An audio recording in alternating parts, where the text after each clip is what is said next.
पढ़ते हैं। विश्व की प्रमुख जनजातियां हमने देखी थी और इसके प्रमुख क्षेत्रों के बारे में पढ़ा था, कहाँ कहाँ ये जनजातियां निवास करती है। आपकी बुक के अंदर हम जो 4 जनजातियों के बारे में पढ़ रहे हैं, उसमें से विश्व की पहली जो जनजाति हम पढ़ेंगे इसके अंतर्गत, जो आपके है एक्सकिमो। एक्सकिमो जनजाति जो है उसका अध्ययन करेंगे इस अध्याय के अंदर हम। तो सर्वप्रथम आपके एक्सकिमो के बारे में हम पढ़ते हैं तो आता है कि इनकी आजीविका जो है उसका मुख्य आधार क्या है, यानी ये जो अपना जीवन यापन करते हैं इसका आधार क्या है। तो एक तो है इनके आजीविका का प्रमुख आधार आखेट करना यानी शिकार करना, मछली पकड़ना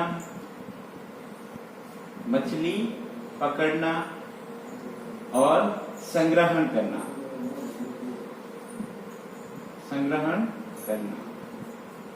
ये इसके 3 प्रमुख है जो आजीविका के आधार है, जिसके आधार पर ये अपना कार्य करते हैं। तो ये इसके टॉपिक है 3, आखेट करना, मछली पकड़ना और संग्रहण करना। अब देख लेते हैं हम इनके अंदर कि एक्सकिमो जनजाति जो है उसका शाब्दिक अर्थ क्या है। एक्सकिमो का शाब्दिक अर्थ क्या होता है, इसका शाब्दिक अर्थ क्या है। तो इसका शाब्दिक अर्थ है आपके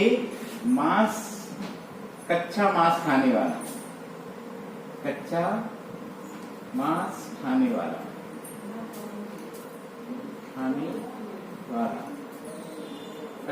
खाने वाला या फिर बर्फीले क्षेत्रों में निवास करने वाला,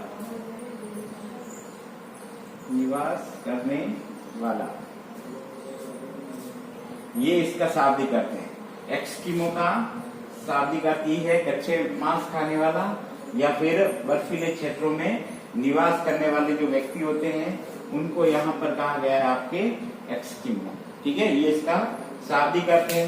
अब हम आगे देख लेते हैं इनके बारे में कि एक्सकिमो जो जनजाति है इसका संबंध किससे है।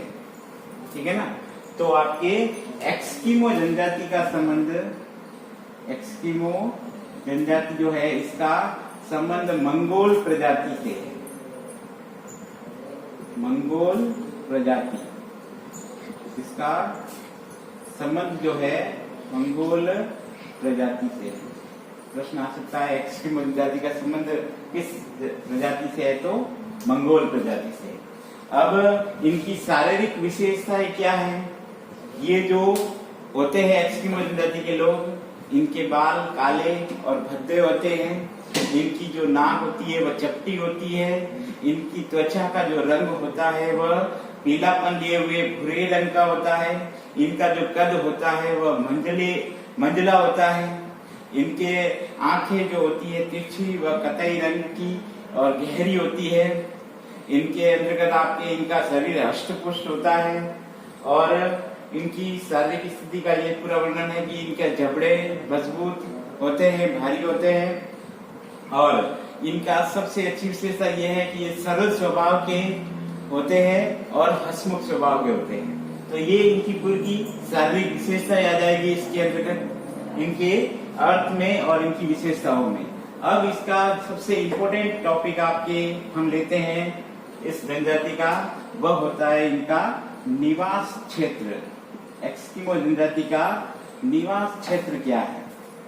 तो देखिए इसके अंतर्गत एक्सकिमो जनजाति के निवास क्षेत्र में, एक्सकिमो जनजाति का निवास क्षेत्र हम पढ़े तो उसके लिए मैंने आपको विश्व के मानचित्र में इसकी स्थिति पहले भी बताई थी और एक बार हम और भी देख लेते हैं कि मानचित्र में यह किस प्रकार से आपके है जो फैला हुआ है। ये जो आपका इसका क्षेत्र है विश्व के अंतर्गत, देखा होगा आपने, ये आपके है उत्तरी अमेरिका का क्षेत्र।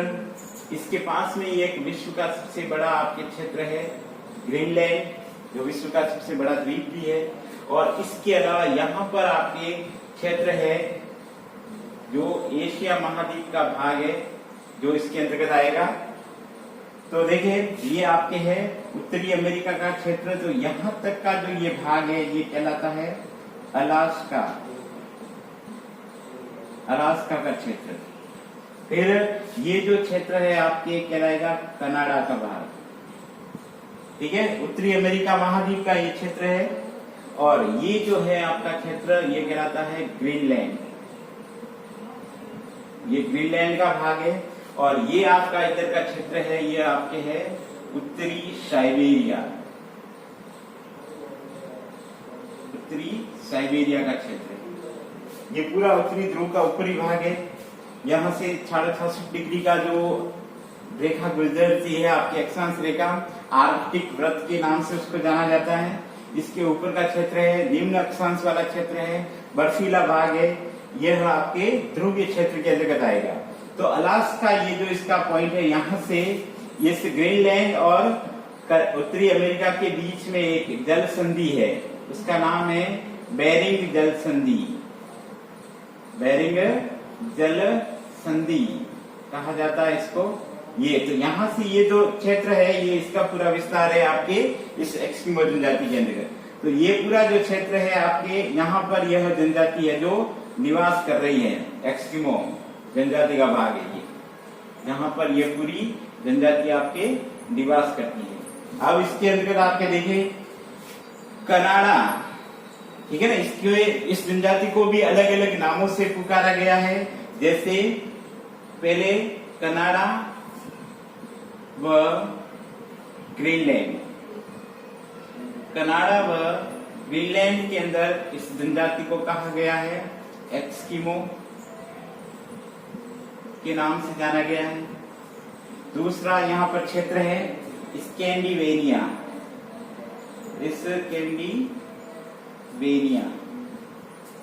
स्कैंडिनेविया के अंदर इस जनजाति को कहा जाता है लेप्स, लेप्स के नाम से जाना जाता है।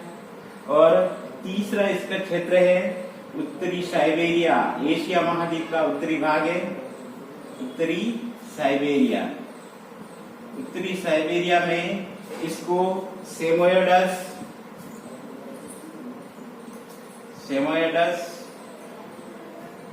याकूत, चक्सी और तुंग के नामों से जाना जाता है। तो ये इसके प्रमुख क्षेत्र है जिसमें इनको अलग अलग नामों से जाना गया है। तो विश्व के अंतर्गत ये है जो इसका पूरा निवास क्षेत्र है। प्रश्न आपके आता है कि एस्किमो जनजाति का निवास क्षेत्र कहाँ है, तो आपको बताना है अलास्का, कनाडा, ग्रीनलैंड, उत्तरी साइबेरिया। अब इसमें भी आपको ये टॉपिक 3 याद रखने हैं कि ये जनजाति आपके है जो कनाडा और ग्रीनलैंड में इसको एस्किमो के नाम से जाना जाता है, स्कैंडिनेविया में इसको लेप्स के नाम से जाना जाएगा, और उत्तरी साइबेरिया में यह है जो आपकी सेमोयडस, याकूत और चक्सी और तुंग के नाम से है जो जानी जाती है। तो ये पूरा इसका है जो निवास क्षेत्र है। अब हम देख लेते हैं इसके अंतर्गत यहाँ पर जो ये जनजाति है, यहाँ पर जो तापमान है वह निम्न तापमान रहता है, यहाँ का तापमान निम्न रहता है और बर्फीली आंधियां चलती है। यहाँ पर इस क्षेत्र के अंदर कठोर जलवायु पाई जाती है। यहाँ पर सर्दी का जो टाइम होता है यानी जाड़े की जो ऋतु होती है वह लंबी होती है और ग्रीष्म काल की ऋतु है वह छोटी होती है। इस क्षेत्र में ग्रीष्म काल में अल्प अवधि यानी बहुत कम समय ही होता है ग्रीष्म काल का, जब यहाँ पर जो कुछ वनस्पति पैदा हो जाती है। तो इस क्षेत्र में ग्रीष्म काल के अंदर कुछ वनस्पति पैदा होती है। उस वनस्पति का के नाम है जैसे सेवाल, काई, लाइकेन। ये यहाँ की प्रमुख वनस्पति है। कुछ रंग बिरंगे फूल भी यहाँ पर पैदा हो जाते हैं, खिल जाते हैं अल्प अवधि में। तो ये है जो यहाँ की प्रमुख वनस्पति पाई जाती है ग्रीष्म काल के अंदर अल्प अवधि में। फिर यहाँ पर ग्रीष्म काल के बाद में हम देख लेते हैं कुछ यहाँ पर पशु प्राणी जात भी है जो यहाँ पर पाए जाते हैं, जिसके प्रमुख पशुओं में यहाँ पर देख ले, एक तो प्रमुख इनका पशु है रेंडियर, खरगोश, कस्तूरी मृग,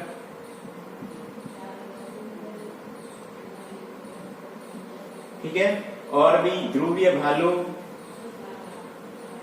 इसको आप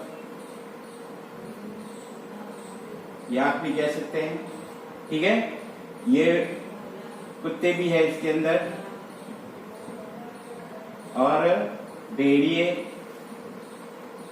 ये मुख्य रूप से यहाँ पर पशु भी है जो पाए जाते हैं इसके अंतर्गत। और सबसे इम्पोर्टेंट यहाँ की बात है आपके कि इस क्षेत्र के अंदर इनमें इनके आजीविका के अंतर्गत ले लो, मछली पकड़ने में कुछ विशालकाय मछलियां भी यहाँ पाई जाती है।